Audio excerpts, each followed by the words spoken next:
د تایلند باچا ځان د 20 ښځو سره یو ځای کرنټین کړ. د تایلند باچا د جرمني هیواد په الپینه هوټل کې د رخصتۍ او تفریح لپاره یو ځانګړې سیمه ده. ځان یې په یو لوکس هوټل کې د خپلو 20 مینو ښځو سره ځان یو ځای کرنټین کړ. باچا دغه 4 ستوریز هوټل کې د خپل خدمت کوونکو او خپلو 20 ملګرو ښځو سره میشت شو.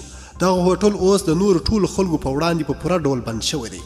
د آلمان ټابلیډ بیلډ ورځپاڼې د خبر په وینا چې دغه 40 کلن باچا 4 ښځې هم لري. په دغه خبر کې دا نه دی ویل شوي چې د تایلند د باچا سره خپل 4 ښځې هم په دې کرنټین کې شته او که دوی د باچا سره همسفرې نه دي. که څه هم د جرمني په دغه سیمه کې ټول هوټلونه مارکیټونه بند دي، خو دغه هوټل چې پکې د تایلند باچا غواړي کرنټین شي خلاص پاتې کیږي. د هوټل مدیریت او اداره وایي چې د دې هوټل میلمانه ځانګړي خلک دي چې تل همدوی وي او پکې څه بدلون نه راځي. د اوس لپاره هم دغه هوټل دی خلکو ته ځانګړی شوی دی او کرنټین کیږي به، ځکه دا هوټل به د نورو هوټلونو په شان په کامل ډول بند نشي. په ټولنیزو رسنیو کې دغه خبر تایلنډیان په غوسه کړي دي او دا پریکړه غیر عادلانه بللې ده. ډېر تایلنډیان د باچا په دغه کار سره په ده باندې نیوکې کړي دي. په داسې حال کې چې په تایلند کې دغه هیواد په باچا نیوکه معمولي خبره نه ده، بیا هم خلکو خپل غوسه کنټرول نشوی کړی او باچا یې تر سختو نیوکو لاندې ونیوه.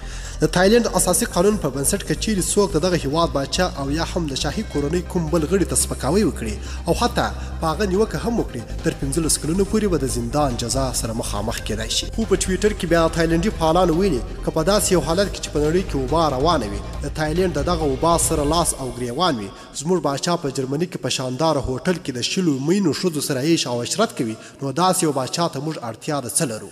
په تایلند کې د عامې روغتیا وزارت د شنبې په ورځ په یو اعلامیه کې ویلي وه چې په دغه هیواد کې نوي 1 سلنه کرونا وایرس پیښې رامنځته شوي دي. د دې سره په تایلند کې د کرونا وایرس ناروغانو شمېر 1245 تنو ته ورسېد. د ټایمز مجلې په وینا د تایلند باچا د فبروري د میاشتې راهیسې خپلو خلکو ته هیڅ مستقیم خطاب نه دی کړی. دغه باچا واک ته د 2014 میلادي کال د خپل پلار څخه پاتې شوی دی.